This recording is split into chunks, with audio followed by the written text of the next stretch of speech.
İyi günler arkadaşlar. Kanalımıza hoş geldiniz. Bugün yine sizler için yepyeni videolarla karşınızdayım. İki başarılı oyuncularımız Elçin Sangu ve Barış Ardus'tan güzel paylaşımlarını sizler için hazırladık. Elçin Sangu, Sevdim Alabora, Yalancı ve Mumları, Kiralık Aşk, İyi Günde Kötü Günde bu dizilerde rol almış ve herkes tarafından çok beğenilmiştir.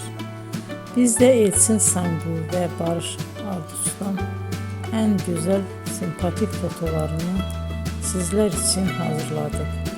Bu karelerin devamını istiyorsanızsa emeğe saygı olarak kanalımıza abone olup yorum yazmayı unutmayın arkadaşlar.